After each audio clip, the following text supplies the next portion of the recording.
चलिए तो शुरू करेंगे हम लोग क्लास 10th रियल नंबर का आपका इम्पोर्टेंट कॉन्सेप्ट जो कि एलसीएम और एचसीएफ था। इसी सीरीज में हम लोग आगे बढ़ेंगे और कुछ क्वेश्चंस हमको लग रहा है 4-5 क्वेश्चंस और भी एक टाइप के क्वेश्चंस बचे हुए हैं जो एलसीएम एचसीएफ पे है। ठीक है, और अब ये जो चैनल है, जैसे हम अभी बाबा मैथ्स वाला पे भी वीडियो डाल रहे हैं यूट्यूब पे, लेकिन अब मेरा एक और चैनल है जिसका नाम है लेट्स फील मैथ्स।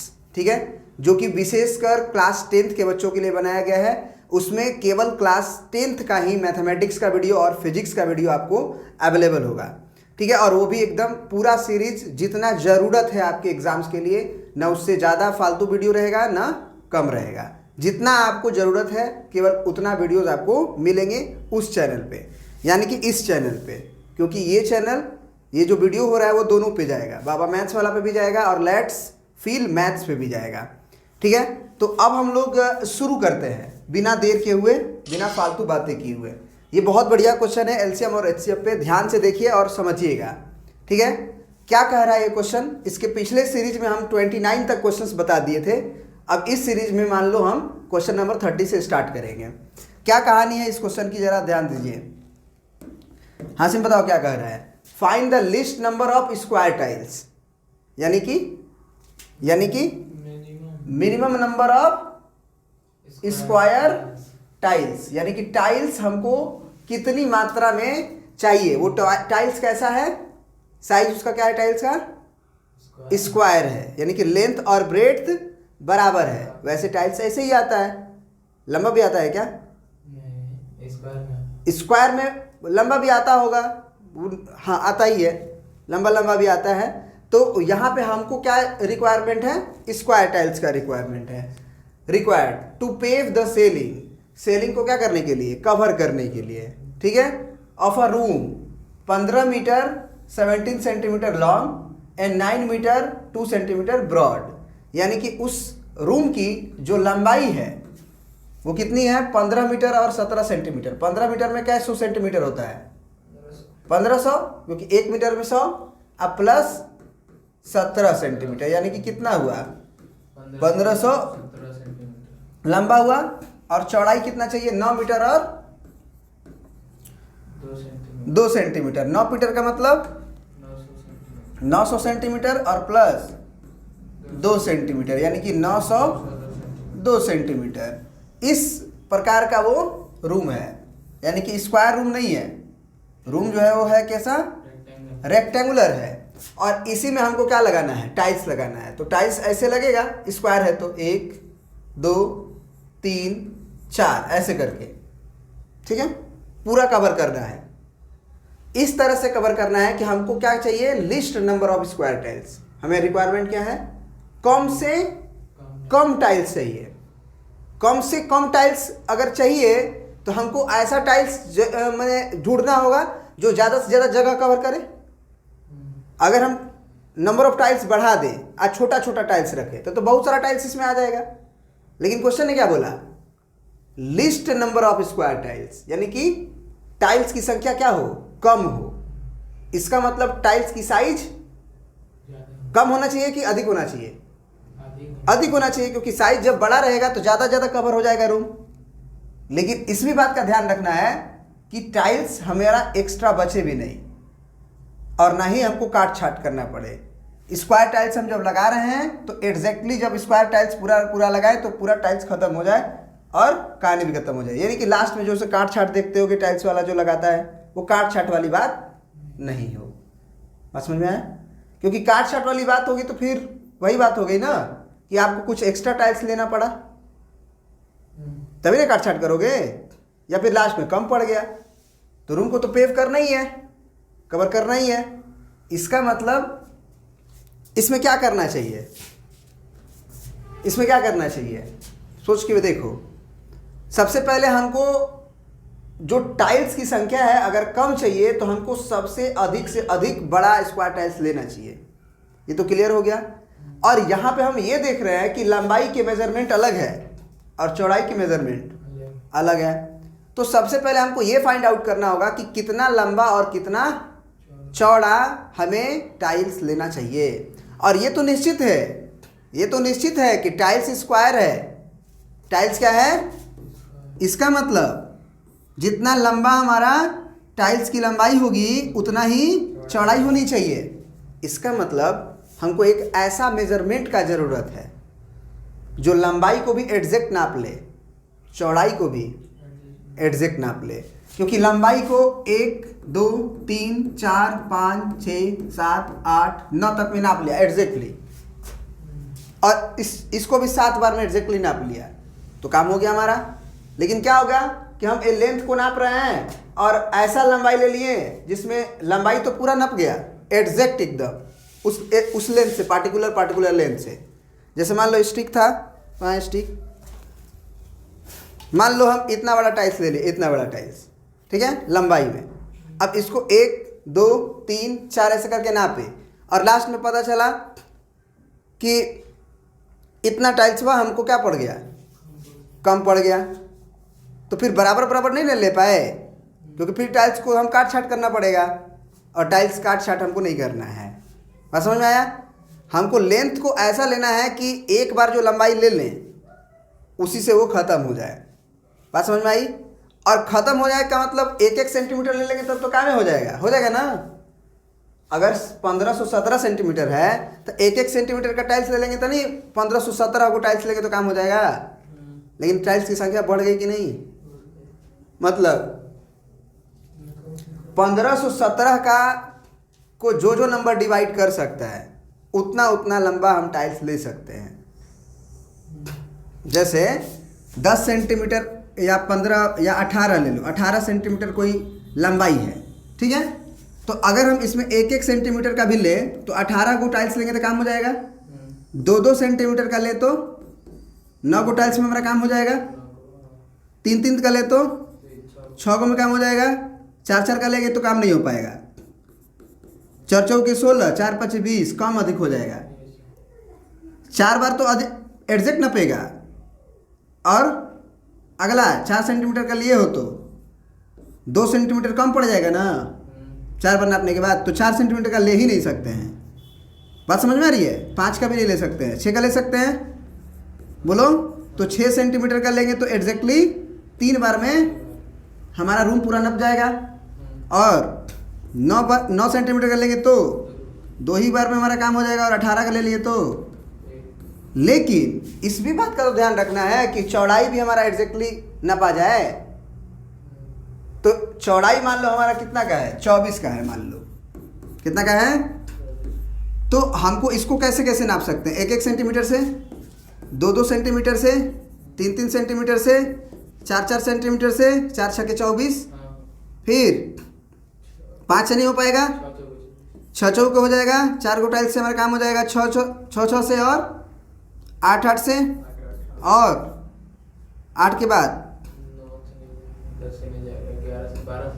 12 से हो जाएगा, फिर 12 दूना 24 होगा डायरेक्ट। अब इसमें नहीं होगा क्योंकि 12 के बाद जब 13 पढ़ते हो तो 13 कम 13, 13 दूना 26, दूसरे बार में 26 आ गया। तो और कोई भी टेबल पढ़ेंगे, जैसे 14 पढ़ेंगे तो 14 दूना 28 हो जाएगा। बात समझ में आ रही है? तो इसका मतलब अब डायरेक्ट कौन होने वाला है 12 के बाद 24। क्यों हुआ, समझ में आया ना? अब बताओ, इतना सेंटीमीटर का लेंगे तो हमारा एग्जैक्टली चौड़ाई भी नप जाएगा। यदि उस रूम की लंबाई मान लो 24 सेंटीमीटर होती और चौड़ाई 18 सेंटीमीटर होती, हाँ, तो हमको ऐसा नंबर कौन सा लेना चाहिए कि लंबाई चौड़ाई भी एग्जैक्टली नंबर ऑफ टाइम्स नप जाए और इस भी बात का ध्यान रह जाए कि सबसे अधिक लेंथ वाला टाइल्स भी ले लें, मतलब हाईएस्ट कॉमन फैक्टर। ये सब क्या हैं, 24 के फैक्टर्स हैं, ये सब 24 के फैक्टर्स हैं। अब कॉमन फैक्टर्स ढूंढना है तो एक वाला है कॉमन, दोनों में है ना कि नहीं है? 2 वाला भी है, 3 वाला भी है, 6 वाला भी है, बस उसके बाद नहीं है।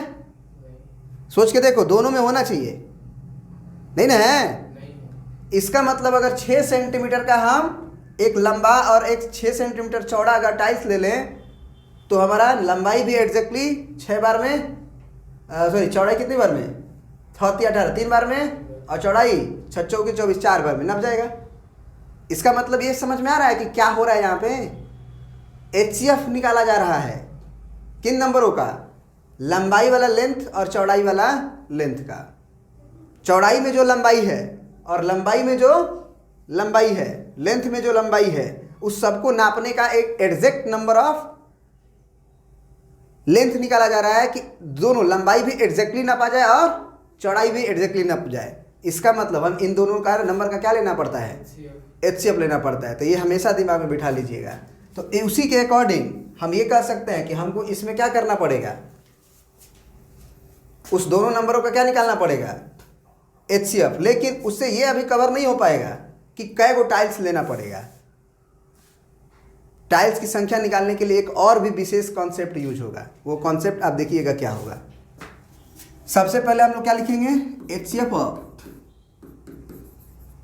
बोलिए 1517 एंड 902। तो डिवीजन मेथड से हम लोग HCF निकाल लेते हैं। मेथड तो कोई भी हो सकता है ना। 9 दूना 18, 2 ज़्यादा हो जाएगा एक बार में। 902, 7 में से 2 गया 5, ये 15 में से 9 गया, फिर यहाँ 902 आएगा एक बार में, फिर 615, 12 में से 5 गया 7, ये कितना हुआ 9 हुआ ना, 9 में से 1 गया 8, और ये 7 में से 6 गया 1, 8 में से 6 गया 2, सॉरी हाँ 8 में से 6 गया ना जी 2, सही है ना। बोलिए अब यहाँ पे 615 कितने बार में, 2 दूना 4, 2 तिया 6, 3 बार में ज़्यादा हो जाएगा, 2 बार में चलेगा। 7 दूना के 14, और 8 दूना के 16 और 1 17, 2 दूना के 4 और 1 5, कितना बचा 1, यहाँ 11 में 7 गया 4, यहाँ 0। अब ये यहाँ आएगा और ये हमको लग रहा है 7 बार में नहीं पड़ जाएगा। 7 एकम 7, 7 चौके 28, यानी कि ये कंफर्म हो गया कि 41 सेंटीमीटर मतलब लेंथ और 41 सेंटीमीटर लंबाई के तरफ भी अगर रखा जाए और 41 चौड़ाई के भी तरफ रखा जाए तो दोनों एग्जैक्ट नंबर ऑफ टाइम्स नप जाएगा। लेकिन उससे हमें टाइल्स की संख्या नहीं आ पाएगी।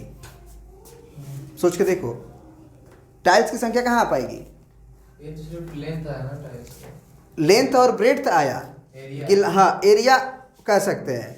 लेकिन आप ये सोच के देखो कि हमको नंबर ऑफ टाइल्स अगर निकालना है तो उसके एरिया पे ही ना कवर होगा टाइल्स, तो एरिया के जगह पे ही ना होगा।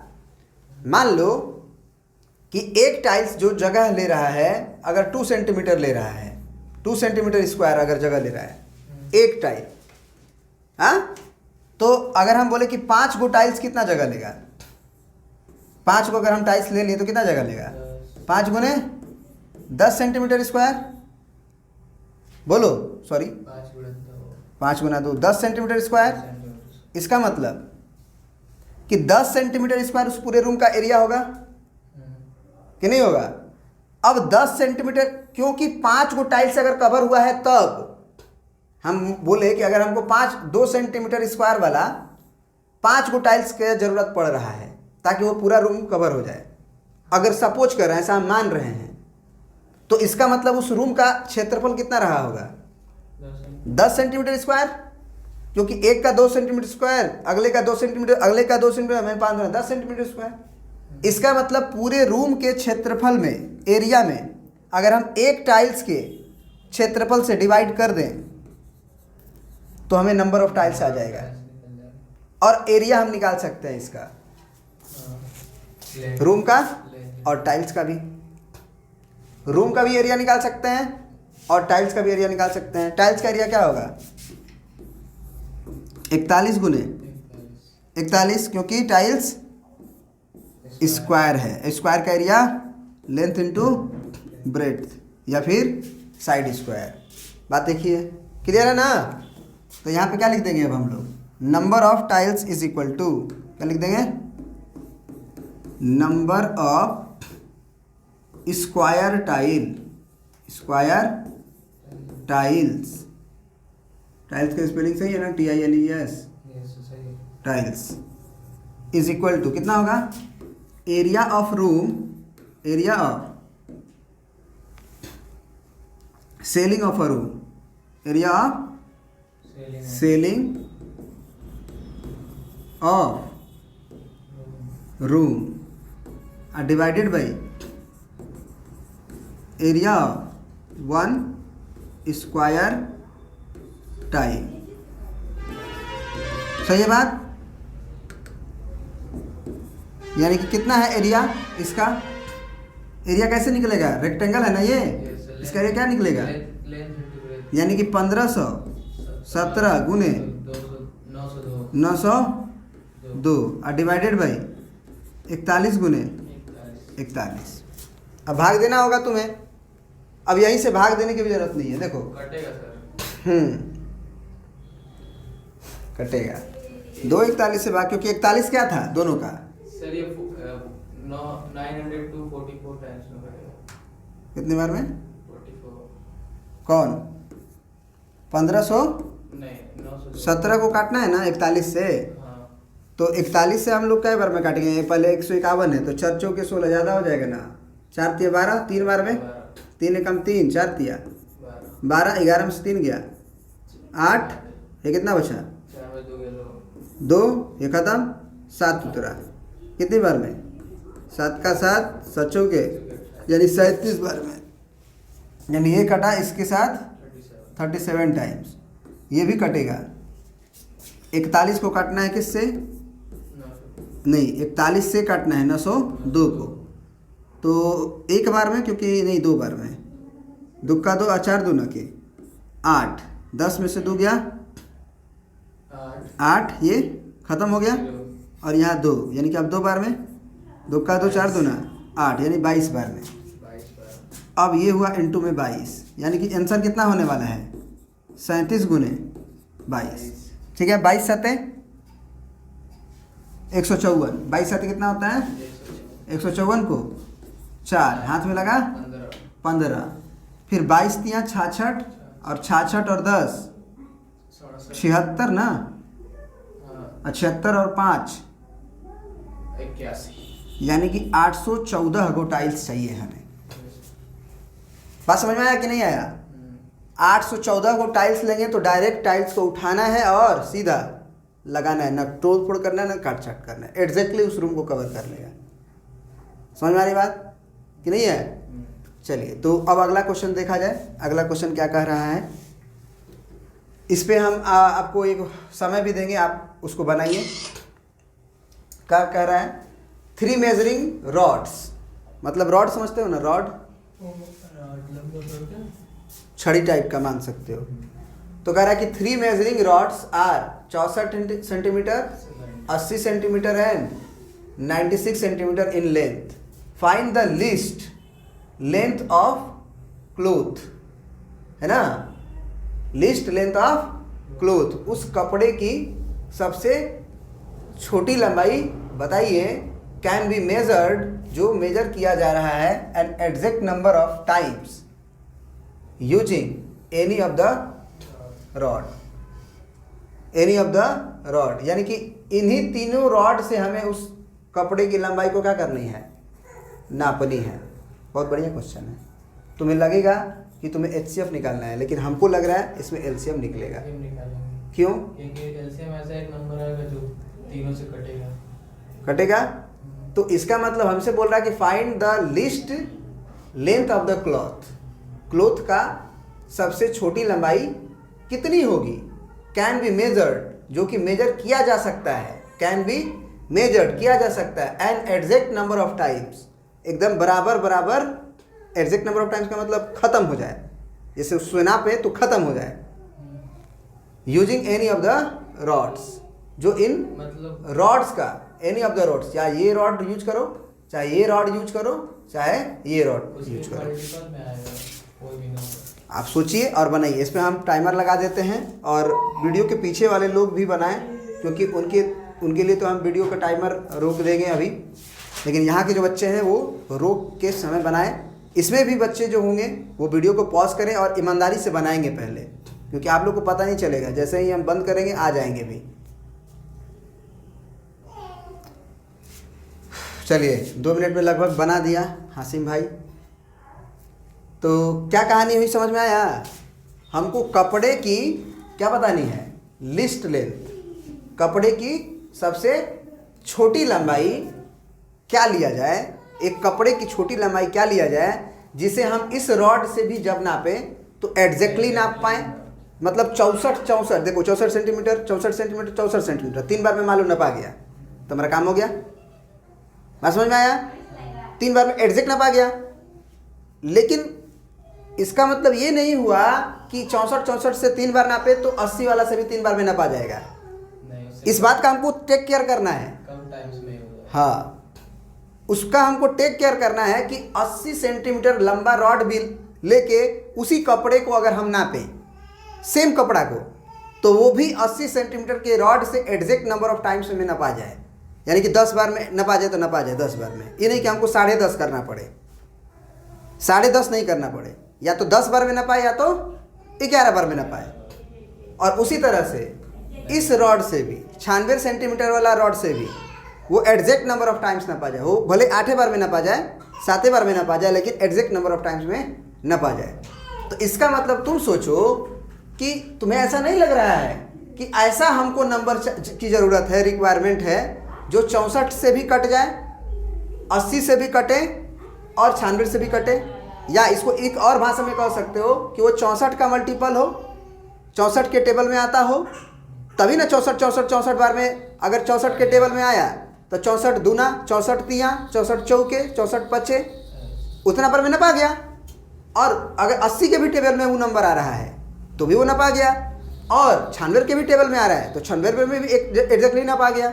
लेकिन टेबल तो चाहिए और मिनिमम रिक्वायरमेंट चाहिए, मिनिमम लेंथ। तो सबसे पहला मल्टीपल मिले, नहीं तो मल्टीपल तो अगला भी मिलेगा, नहीं मिलेगा। लेकिन सबसे कम कपड़े की लंबाई क्या लिया जाए ताकि तीनों रॉड के हेल्प से नापा जा सके। ठीक है, क्वेश्चन समझ में आ गया ना? तो बस एलसीएम ऑफ 64 सेंटीमीटर, 80 सेंटीमीटर और 96 सेंटीमीटर। अब एलसीएम कैसे भी निकालो, आप जैसे निकालते हो नॉर्मल भाषा में भी ऐसे भी निकाल सकते हो। इन्होंने कहीं नहीं कहा है कि आप इसी मेथड से एलसीएम निकालो, कहीं नहीं बोला है हम किसी से भी निकालें। हाँ, तो अब देखो क्या करेंगे हम लोग, 2 से ले जाएं 32 बार में, 40 बार में और 48 दूना 96 होता है 48 बार में, ये 16 बार में, 20 बार में और ये 24 बार में।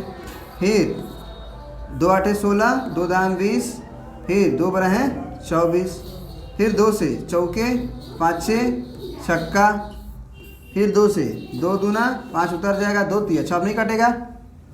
अब देखो 5 दूना 10 दूना 20 दूना 40 दूना 80 दूना 160 दूना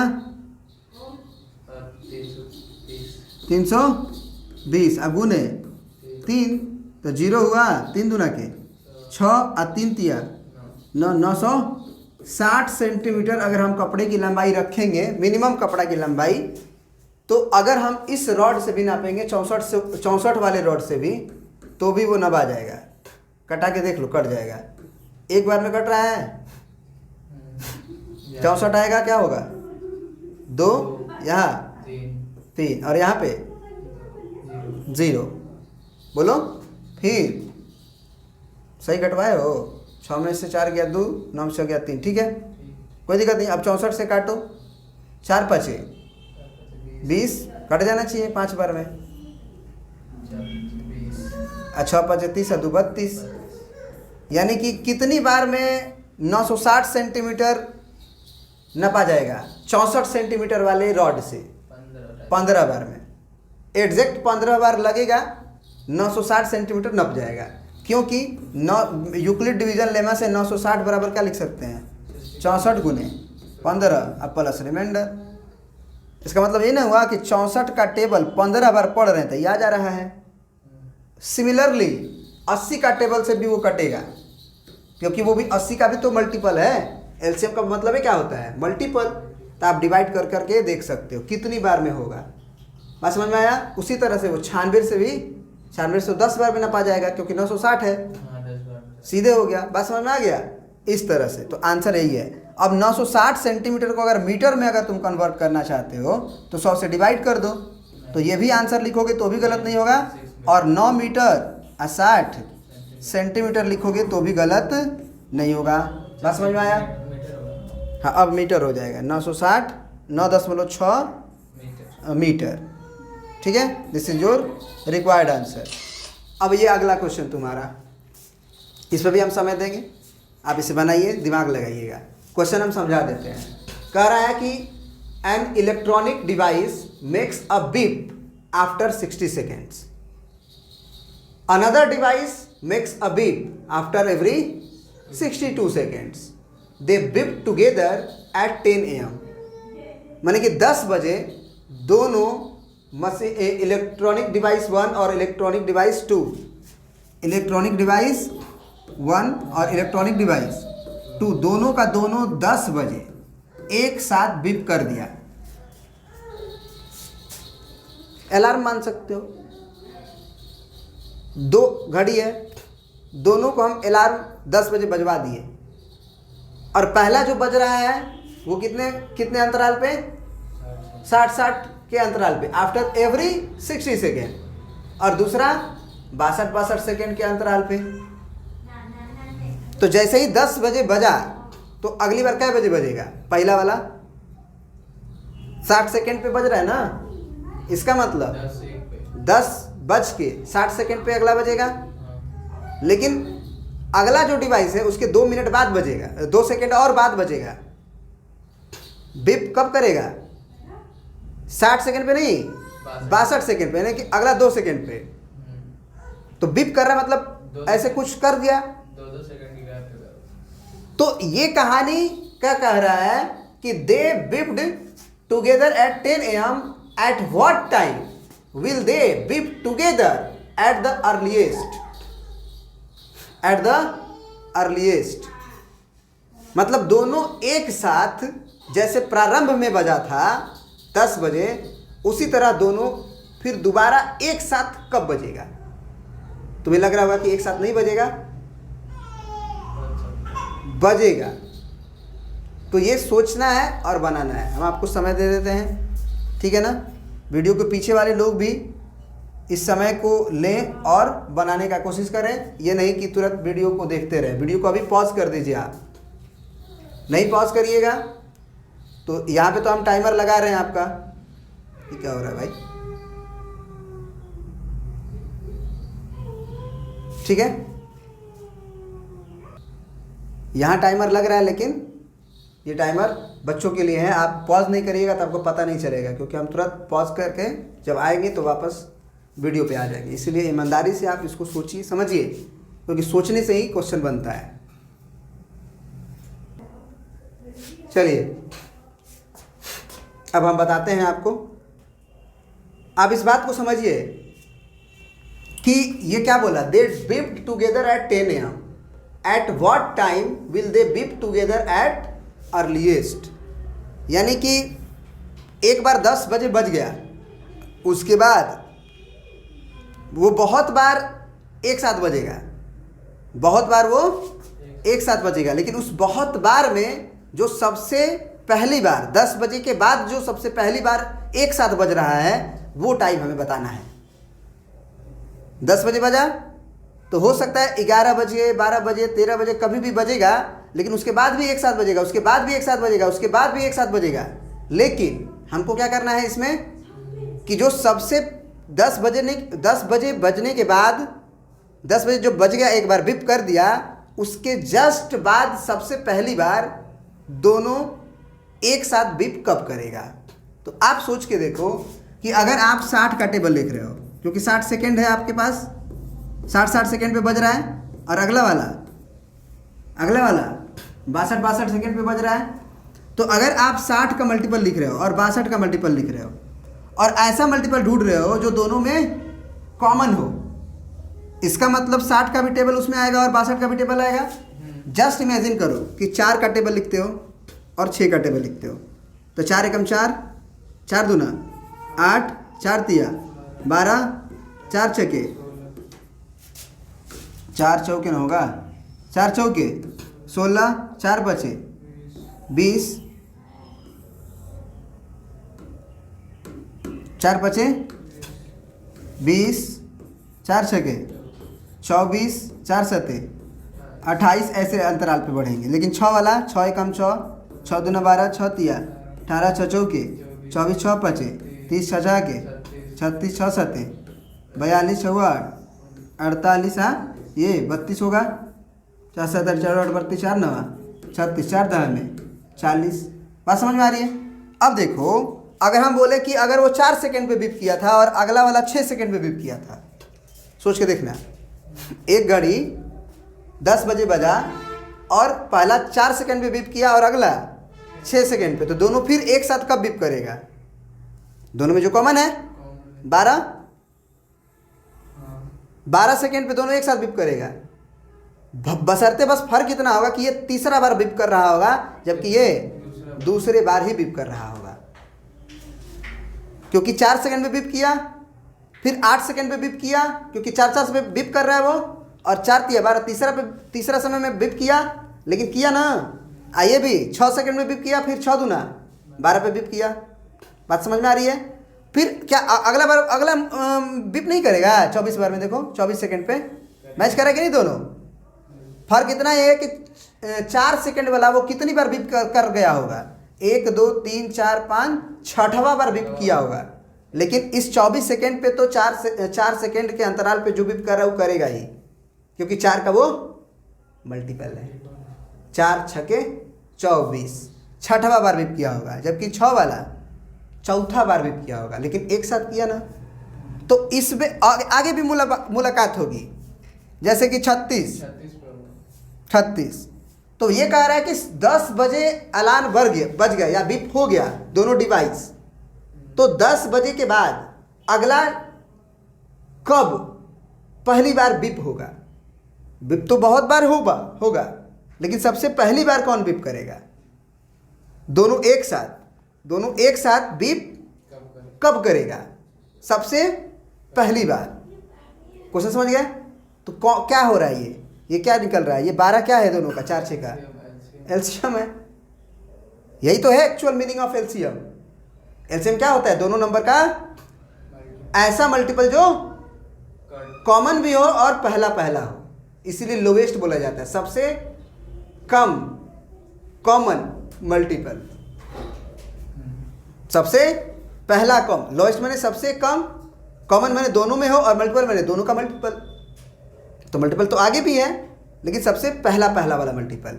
जैसे 12 है, 24 है, तो मल्टीपल कौन हुआ? 12। 36 भी मल्टीपल है, दोनों का ही है, कॉमन मल्टीपल है, लेकिन उन कॉमन में लोवेस्ट कॉमन है 12। समझ में आया?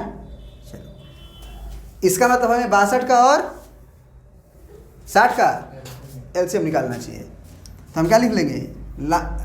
LCM of 60 and 62। क्लियर है? निकालिए। 2 से जाएगा 30 बार में, और ये 36 60 आएगा। कितना आएगा जी? 2 तिया 6, 2 एकम 2। अब नहीं कटेगा?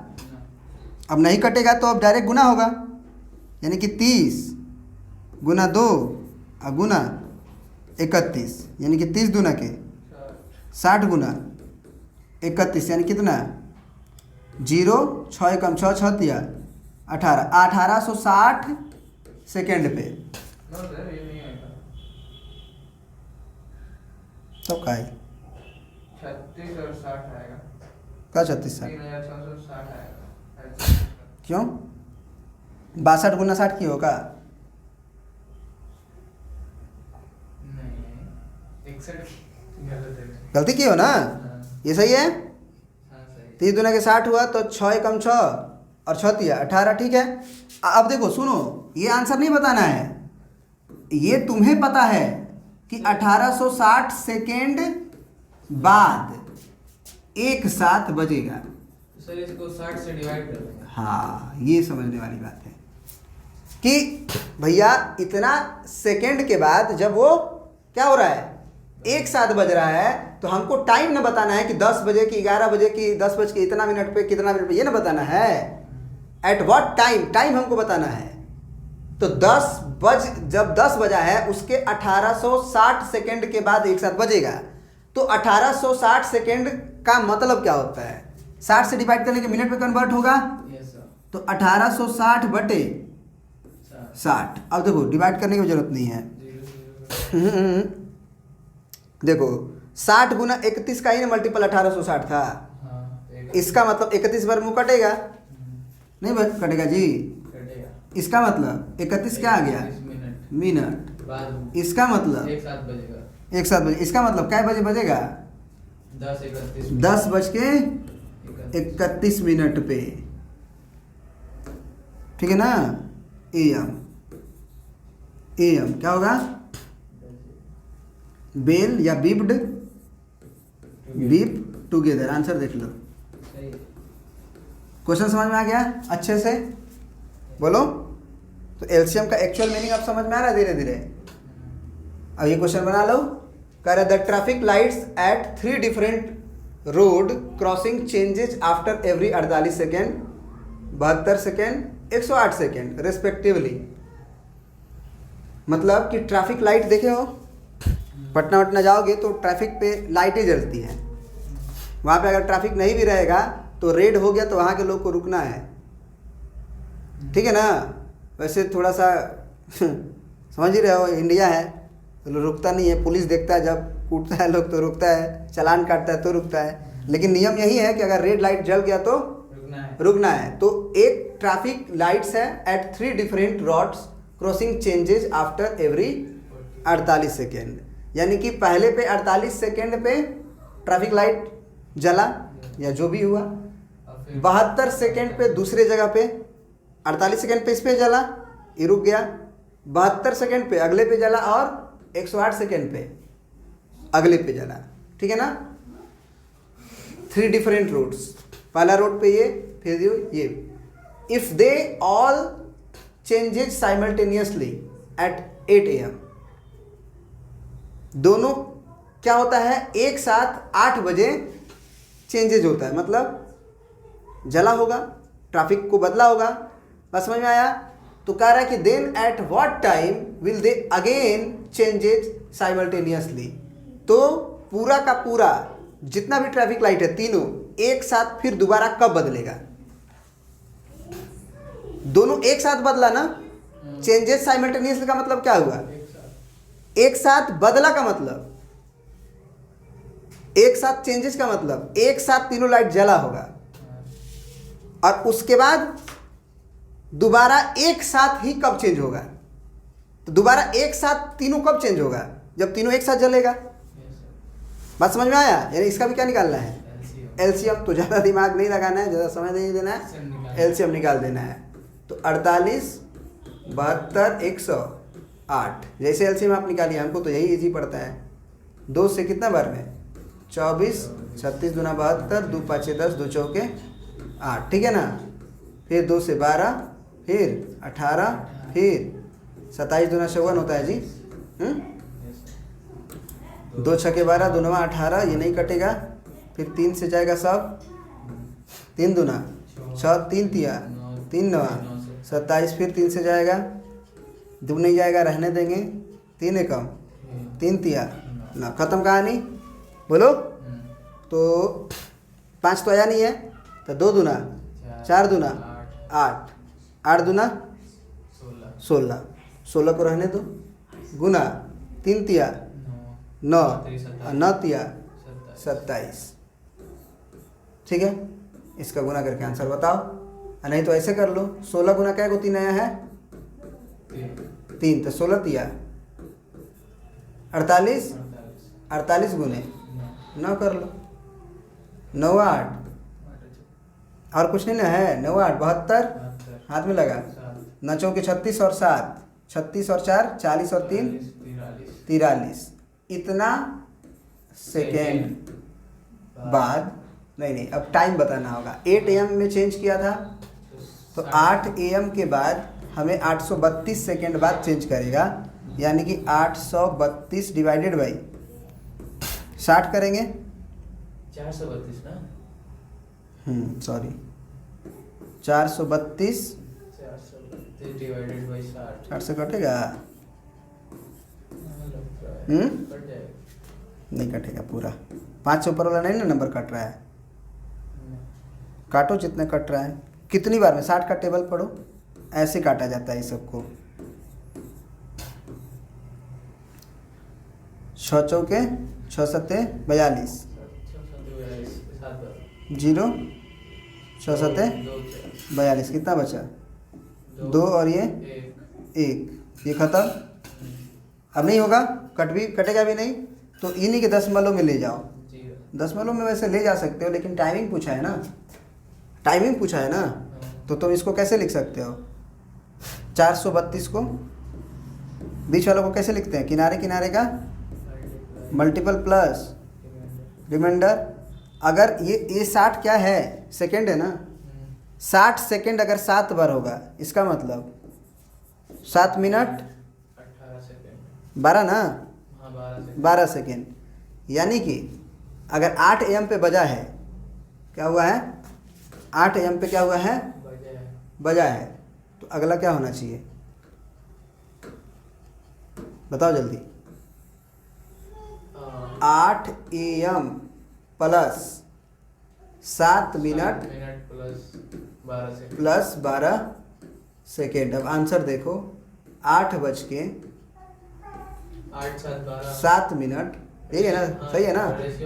और 12 ऐसे, ठीक है, आवर ही लिखा जाता है। ये पूरा 8 आवर है, 7 मिनट है, 12 सेकेंड है, यही आंसर है। बात समझ में आया? इतना टाइम पे दोनों एक साथ चेंज करेगा, भरेगा और बुझ जाएगा। Changes simultaneously. समझ में आया बात? अब आ जाओ अगले क्वेश्चन पे, और ये हमको लग रहा है कि लास्ट होगा। हाँ, ये तो ऐसे ही है, बढ़िया क्वेश्चन है, कर लो, खत्म हो जाए। क्या कह रहा है? इससे पहले भी 34 वाला 34 नहीं कराएंगा? 6 बेल्स। चलिए इसको करिए तब तक। देखिए पहले हम लोग ये क्वेश्चंस बनाएंगे, और उसके बाद फिर हम लोग 35 नंबर क्वेश्चंस भी बनाएंगे। ये भी बहुत बढ़िया क्वेश्चन है, केवल एलसीएम ही नहीं निकालना है, एलसीएम के बाद भी एक मज़ेदार कॉन्सेप्ट का यूज हो रहा है। बहुत बेहतरीन कॉन्सेप्ट है, ध्यान से देखिएगा। और अगर आपको पसंद आए वीडियो तो ज़रूर लाइक करिएगा, अपने दोस्तों के पास शेयर करना मत भूलिएगा, ठीक है। और सब्सक्राइब तो ज़रूर चैनल को कर लीजिएगा, क्योंकि इस चैनल पे पूरे एनर्जी और पूरी सीरियल वाइज और जितना आपकी ज़रूरत है मात्र उतना ही वीडियो मिल रहा है, और सिर्फ इस चैनल पे क्लास 10th का ही मिलेगा, ठीक है ना। लेट्स फील मैथ्स चैनल की बात कर रहे हैं। अगर आप इसे फेसबुक पे देख रहे हैं या फिर एक बाबा मैथ्स वाला चैनल है उस पर देख रहे हैं, तो उस पर क्लास 12th भी मिल सकता है, 9th भी मिल सकता है, सब मिल सकता है। लेकिन सिर्फ लेट्स फील मैथ्स जो चैनल है, बाबा मैथ्स वाला हमारा ही चैनल है वो, उसको अगर आप सब्सक्राइब करेंगे तो उस पर केवल और केवल 10th का ही वीडियो आपको मिलेगा। तो चलिए स्टार्ट करते हैं। बढ़िया क्वेश्चन है, कह रहा है 6 bells commence tolling together and toll, ये पूरा स्पेस नहीं पढ़ा लेकिन ये पढ़ लीजिएगा, and toll at interval of 2, 4, 6, 8, 10, 12 minutes respectively in 30 hours. 30 घंटे बाद how many times do they toll together, कितनी बार वो सब का सब एक साथ बजा होगा। समझिए क्वेश्चन को, कह रहा है, ध्यान से समझिएगा, कह रहा है कि 6 गो बेल है, पहला बेल, दूसरा बेल, तीसरा बेल, चौथा बेल, पांचवा बेल, छठवा बेल। तो 6 गो जो बेल्स है वो एक साथ tolling together and toll at a interval of, एक साथ बजा, टॉलिंग टुगेदर मतलब एक साथ बजा, और एक साथ बजने के बाद आफ्टर टॉल टुगेदर वो कहते हैं कैसे बज रहा है। तो पहला बज रहा है 2 मिनट पे, अगला बज रहा है 4-4 मिनट पे, अगला बज रहा है 6-6 मिनट पे, अगला बज रहा है 8-8 मिनट पे, अगला बज रहा है 10-10 मिनट पे, अगला बज रहा है 12-12 मिनट पे।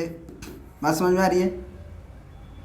तो एक साथ मान लीजिए सब का सब एक साथ बज गया, है ना, टुगेदर, टॉलिंग टुगेदर हो गया, 2-2 मिनट के अंतराल बज रहा है। इसका मतलब दोनों एक साथ कब बजेगा, दोनों एक साथ कब बजेगा, इसका मतलब एलसीएम, समझिएगा ध्यान से, इसका मतलब एलसीएम।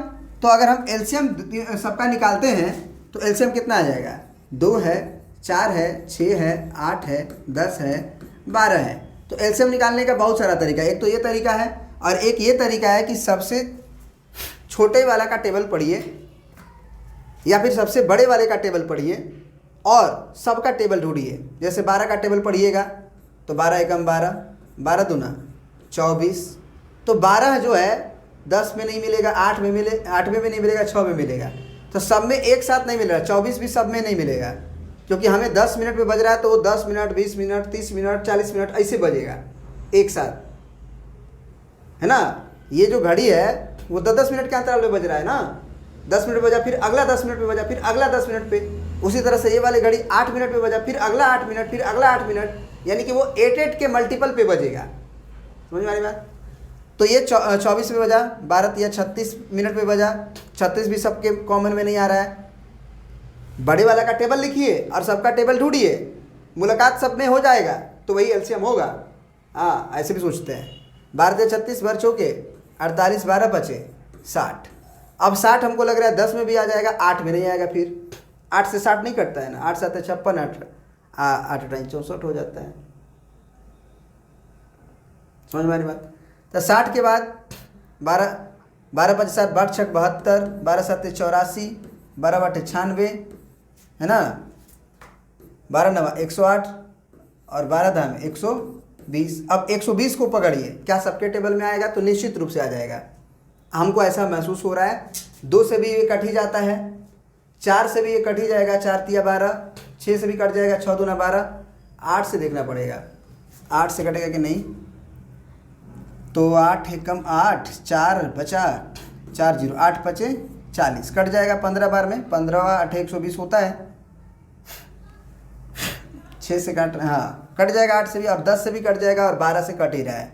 इसका मतलब ये दोनों का दोनों, ये पूरा का पूरा घड़ी जो है एक साथ सबसे पहली बार 120 मिनट के अंतराल पे बजेगा। 120 मिनट पे एक साथ बजेगा, क्योंकि आपका एलसीएम भी अगर आप ऐसे निकालिएगा तो 120 ही आने वाला है।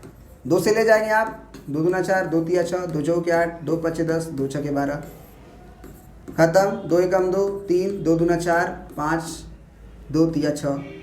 अब नहीं कटेगा, 3 से कटेगा केवल, तो 1 1, ये 3 एकम 3, 2 5, और ये 3 एकम 3, यानी कि 2 दूना के 4, 4 तिया के 12, 12 दूना के, या 12 पचे 60 और 60 दूना 120। तो यहाँ से भी आपका 120 ही आएगा, क्योंकि एलसीएम है ना, सबका मल्टीपल होना चाहिए। सबसे पहला मुलाकात, तो सबसे पहला मुलाकात 120 की है। तो 120 के बाद जब 120 का आप टेबल पढ़ते हैं, सुनिएगा ध्यान से, 120 का यदि आप टेबल पढ़ते हैं तो जैसे 120 मिनट पे बचा, तब 12 दूना के 24, 240 मिनट पे भी सब एक साथ बजेगा, पक्का 100% पक्का। फिर 12 दूना 24, 12 तिया 36, 360 मिनट पे भी एक साथ बजेगा। अब हमारी बात को समझिए। जैसे कि हम एक छोटा सा एग्जांपल 4 और 6 का लिए थे कि 12 भी, सॉरी क्या हो गया, ओहो,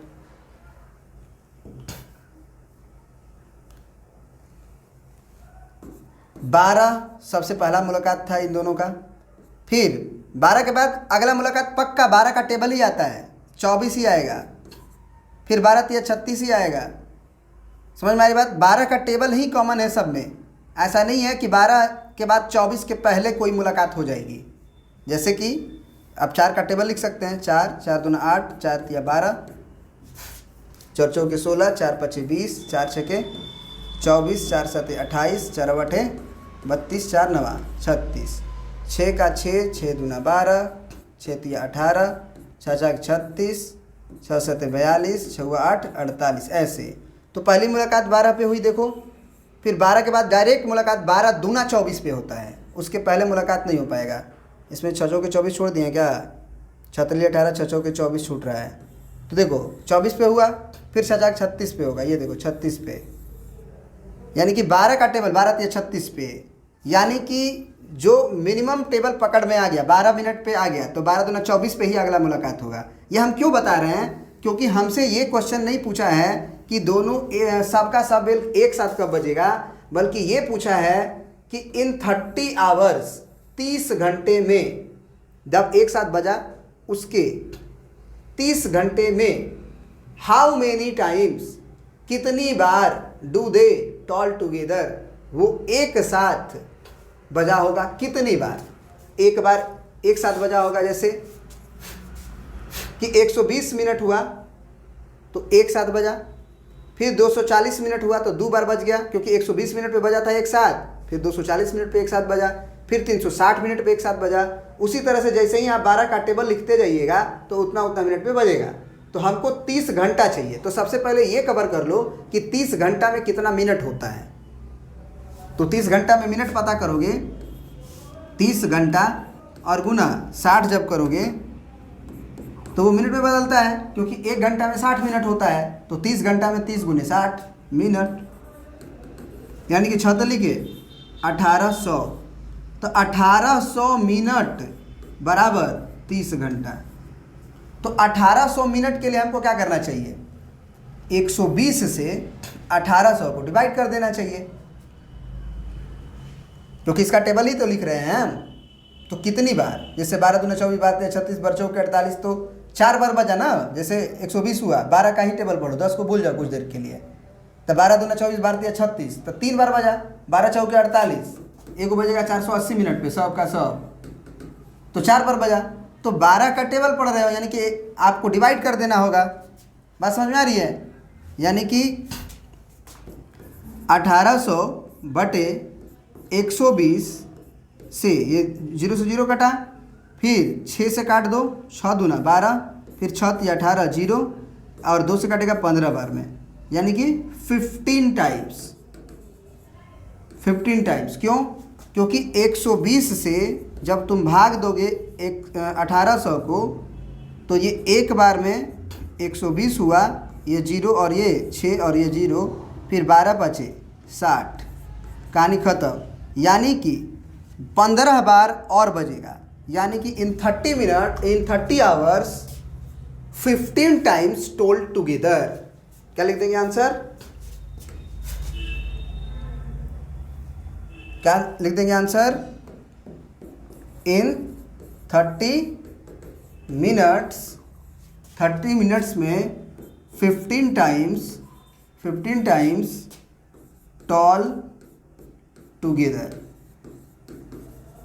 बात समझ में आ गया। अब देखिए, अब आपका अगला क्वेश्चन है। आप इस क्वेश्चन पे सोचिए, हम वीडियो को पॉज कर दीजिए और सोचिए, उसके बाद फिर हम बताएंगे, ठीक है ना। भी पॉज कर देते हैं। सबसे पहले इसमें जो है ना एक कॉन्सेप्ट है, इसमें 15 टाइम्स नहीं होगा बल्कि 15 टाइम्स प्लस 1 होगा। क्यों, इसका बारे में ज़रा आप सोचिए। 16 टाइम्स बजा होगा वो बेल एक साथ। कैसे, क्योंकि शुरू में ही क्वेश्चन ने बोला है कि 6 bells commons tolling together. Commons का मतलब होता है एक साथ, कॉमन का मतलब जानते हो ना, वही कॉमेंस निकला हुआ है वहाँ से, एक साथ। तो 6 बेल्स कॉमेंस यानी कि सबका सब एक साथ, सबका सब, कॉमेंस माने सबका सब एक साथ बजा हुआ है। And toll at interval of 2 minute 4 minute 6 minute 8 minute 10 minute 12 minute respectively. एक बार बजा है, उसके बाद अपने अपना अंतराल पे इतना इतना मिनट के अंतराल पे वो बज रहा है। तो इतना में इतना मिनट के अंतराल पे 30 घंटा में 15 बार आया, और शुरू में जो एक बार बजा था वो भी तो लोगे, क्योंकि हमको टोटल कितनी बार बजा है, how many times do they toll together, ये लेना था, ठीक है। तो एक बार बजा था, उसके बाद सोचिए शुरुआत से ना टाइमिंग काउंट होती है। अगर 30 घंटा काउंट कर रहे हो तो जब शुरू में बजा था उसी समय से ना समय शुरू हो गया, तो इसीलिए उस वाले को भी लेंगे। जब शुरू में बजा था उसके 30 घंटा के बीच में कितनी बार बजा, तो शुरू में भी बजा था ना, ये बात ध्यान में रखना है, ठीक है ना। इसीलिए ये हो जाएगा 16 टाइम्स। अब देखो ये क्वेश्चन क्या है, कह रहा है कि so that 6 to the power n can never end with 0 for any natural number n। आसान सा उत्तर है। देखो 6 का पावर n कभी भी 0 से अंत नहीं होगा इसका, क्योंकि कोई भी नंबर अगर 0 से अंत होता है तो वो 10 होता है या 20, मतलब लास्ट में जीरो आता है, कोई भी नंबर हो, ए को जीरो आएगा तभी जीरो से अंत होगा। और जीरो से अंत होने का मतलब हुआ कि उसमें 10 का गुना, और 10 का गुना का मतलब होता है कि उस नंबर में कम से कम ए को 2 और ए को 5 आना चाहिए, तभी वो नंबर 10 बनता है। कोई भी नंबर ले लो, 15 ले लो, 150 ले लो, तो 150 में ये 10 है कि नहीं मल्टीपल के रूप में, तो 10 कैसे बना होगा, 10 कैसे बना होगा, ए को 2 ए को 5 से। इसका मतलब कोई भी नंबर हो अगर उसमें मल्टीपल के रूप में 1 2 और 1 5 आता है तो 10 बन जाता है, 5 दूना 10। अगर 2 को 0 है किसी भी नंबर के अंत में तो इसका मतलब 3 गुना 100 है ये नंबर, यानी कि 2 को 10 बना। 2 को 10 का मतलब कि ए को 2 ए को 5 इससे आया, इस 10 से ए को 2 ए को 5 आया, मतलब 2 ठो 2 आएगा और 5 भी 2 बार आएगा मल्टीप्लाई के रूप में। तो 2 को 5 2 को 10 अगर गुना में रहेगा तो 100 बनेगा। 3 को 2 3 को 5 रहेगा तो 5 दूना 10 5 दूना 10 5 दूना 10, 3 को 0 आएगा लास्ट में। तो ये कह रहा है कि 6 का power n can never and, कभी भी अंत नहीं हो सकता है, चाहे आप पावर में कुछ भी रखते जाएं। फॉर एग्जांपल जैसे हम 6 का पावर 1 रखें तो 6 होगा, 6 का पावर 2 रखें तो 36 होगा, 6 का पावर 3 रखें तो 6 गुने 6 गुने 6 होगा, यानी 216 होगा। यानी कि ये कभी भी आप n का पावर चाहे कितना भी बढ़ा लें, for any natural number n, अगर आप n का वैल्यू कोई भी नेचुरल नंबर रख रहे हैं तो इसकी अंत कभी 0 से नहीं होगी।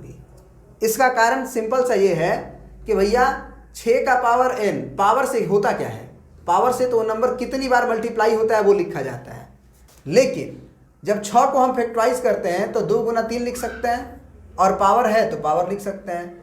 तो जब 6 में 2 गुने 3 में ही 5 नहीं है तो 10 तो बनने का सवाल ही नहीं उठता है। 6 भी रहेगा 1 भी रहेगा तो इसको 2 गुना 3 ही लिखोगे, 36 रहेगा तो 2 गुना 3 गुना 2 गुना 3 ही लिखोगे। अगर 3 बार है तो इसमें 2 3 लिखोगे, इसमें 2 3 लिखोगे, इसमें 2 3 लिखोगे, 5 तो आएगा ही नहीं कभी भी, चाहे पावर इतनी कितना भी कर लो। 6 गुना 6 गुना 6 गुना 6 ही ना होता है, तो इसका मतलब कि हमें 2 तो मिल रहा है बहुत बार, लेकिन 5 एक भी बार नहीं मिल रहा है। इस कारण से ये नंबर कभी भी जब एक्सपेंड किया जाएगा, पावर दिया जाएगा और उसको तोड़ा जाएगा तो वो कभी 0 से अंत नहीं हो सकता है। तो यहाँ पे हम यही लिख देंगे कि here prime factors of 6 is equal to 2 into 3, hence here no 1 5 या no any 5 in 6 as prime factor, but we know that, ये कहानी लिखना पड़ेगा थोड़ा सा, but we know that if number ends with 0 then 10 is equal to 2 into 5, then ends with 0, then 2 and 5 is present in prime factors of number, prime factors of number. So 6 to the power n can never end with 0 for any natural number n. तो इस तरह से ये आपका series ख़त्म हो जाता है। एलसीएम और एचसीएफ का जितने भी तरह का कॉन्सेप्ट है हमने कराया। अगर आपको वीडियो पसंद आए, और पसंद जरूर आएगा अगर आप शुरू से वीडियोस को देख रहे होंगे, फील कर रहे होंगे, क्योंकि इस चैनल का ही नाम है लेट्स फील मैथ्स। आपको मैथ्स को महसूस करना है। वो कब होगा? जब आप पेन चलाएंगे, मैथमेटिक्स को सीखना है तो पेन कॉपी चलाना पड़ेगा वीडियो को पॉज करके। नहीं समझ में आए तो देखो, लेकिन आधा घंटा 1 घंटा खुद समय दो उस पर। तब नए चैनल पे हैं आप, जरूर सब्सक्राइब करें इस चैनल को। इस चैनल पे इसी तरह का खास वीडियो आपको मिलते रहेंगे। आपका क्लास 10th का ही ये चैनल रहेगा और इस पर केवल क्लास 10th का ही मिलेगा, मैथ्स और फिजिक्स की वीडियो। अभी मैथ्स चल रहा है, फिजिक्स भी हम लेकर आएंगे बहुत जल्द ही, और बहुत एनर्जी के साथ आपको पढ़ाया जाएगा। ज़्यादा से ज़्यादा इस चैनल को लोगों तक फैलाएं ताकि ये चैनल पे अच्छे से काम किया जाए, क्योंकि आप जब देखेंगे, ज़्यादा से ज़्यादा लोग देखेंगे तो मन लगता है काम करने में। ज़रूर लाइक करिएगा। बहुत बहुत धन्यवाद। Thank you.